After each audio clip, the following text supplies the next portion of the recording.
Et salut à tous et à toutes, j'espère que vous allez bien et on se retrouve pour la deuxième partie de ma première vidéo que j'ai fait lundi sur le BAFA. Donc dans cette vidéo, ça va être un petit peu plus court, je vais juste parler de ma formation d'approfondissement et de qualification que j'ai fait en tant que surveillant de baignade. Donc comme j'ai dit dans ma première vidéo, c'est une qualification qui a des avantages parce que déjà vous allez trouver plus facilement dans l'emploi parce que surveillant de baignade c'est assez recherché. Par exemple si vous faites des séjours en camping et qu'il y a une piscine, en tant que surveillant de baignade, vous pourrez être propice à du coup surveiller la piscine et vous avez un atout majeur en fait en tant qu'animateur là-dedans. Pareil pour les camps mer par exemple, ou encore tout simplement si vous êtes en centre de loisirs et que vous avez une piscine dans votre ville, vous serez bien plus avantagé parce que vous avez l'aptitude en fait à être surveillant de baignade, donc à savoir les premiers gestes de secours si un enfant se noie, à savoir des jeux aquatiques, à savoir bref, tout ce qui va toucher à l'eau en fait va être intéressant.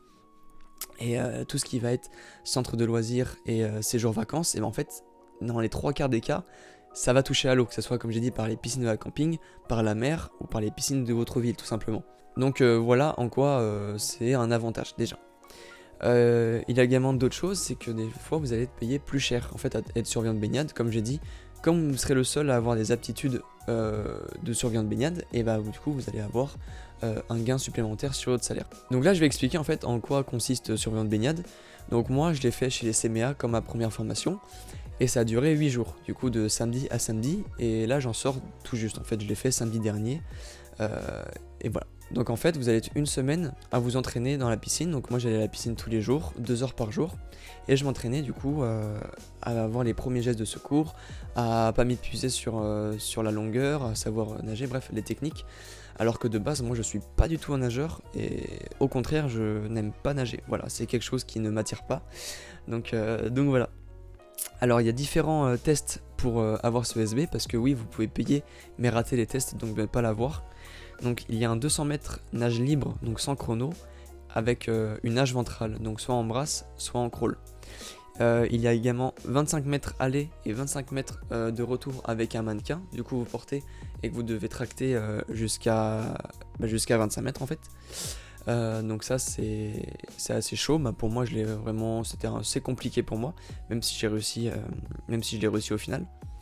Et dernière épreuve, c'était le tractage humain, donc avec une vraie personne, vous allez la chercher sur l'eau, vous la prenez sur vous, et du coup vous la sauvez sur 25 mètres, puis vous devez la sortir de l'eau et effectuer les premiers gestes de secours, par exemple savoir si elle est consciente ou inconsciente, si elle respire, effectuer la PLS ou non, bref, juste sortir de l'eau et effectuer les premiers gestes de secours.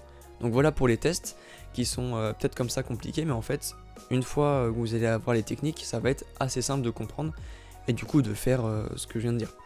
Donc en fait, stage d'approfondissement, vous allez aussi analyser votre stage pratique. Du coup, comme vous l'aurez déjà fait, nous ce qu'on a fait, c'est qu'on avait écrit quelque chose qui nous avait marqué dans notre stage, et du coup on en parlait en petits groupes, à plusieurs, chacun notre tour, et du coup on analysait à plusieurs comment on aurait pu faire autrement pour répondre à cette problématique. Donc en tout cas, très intéressant cette analyse de stage. Il y a également des jeux aquatiques, comme on est en surveillant de baignade, on va apprendre à amener des jeux, savoir comment on fait rentrer l'enfant dans l'eau, comment une fois dans l'eau on les fait bouger sans qu'ils aient froid et qu'ils grelottent. On a également les différents types d'enfants dans l'eau, donc ceux qui savent nager, ceux qui savent pas, les adolescents, ceux qui ont des traumatismes par exemple. Bref, on a plein de trucs comme ça, des petits détails, mais en fait qui font qu'au final on a plein de connaissances sur le sujet. Qu'est-ce qu'on a d'autre ? On a par exemple les différents types de noyades, donc savoir la différence entre l'eau, la température ambiante, savoir aussi si on va se nager après manger, si c'est conseillé ou non. Bref, plein de petites choses qui sont en rapport avec l'eau en fait, qui vont être très très intéressants et non négligeables en fait en tant que surveillant de baignade. On avait également aussi à préparer un petit projet sur un type de baignade. Donc, par exemple, il y en a qui avaient des baignades dans un lac, d'autres des baignades au camping, d'autres des baignades nocturnes. Et en fait, on devait créer un petit projet sur comment gérer l'activité, combien d'animateurs il fallait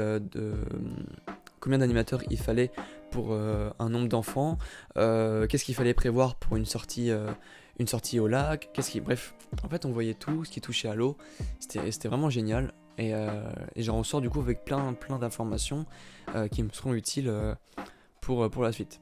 Parce que du coup cet été en plus je vais partir en camp-mer dans un camping où il y a une piscine, donc ça sera toujours plus agréable de savoir comment marche le milieu aquatique avec les enfants. Donc voilà pour cette vidéo, elle était assez courte. En fait, je voulais juste dire que la qualification surveillant de baignade était vraiment intéressante comme option. Après, je dis pas que les autres ne le sont pas. Ça dépend vraiment de ce que vous aimez et ce que vous avez envie de faire sur le long terme.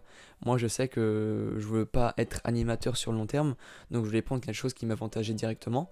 Donc surveillant de baignade, c'est ce qui m'avantageait le plus, donc c'est ce que j'ai pris. J'espère que cette vidéo vous a plu et je vous dis à dimanche pour la prochaine. C'était Lucas.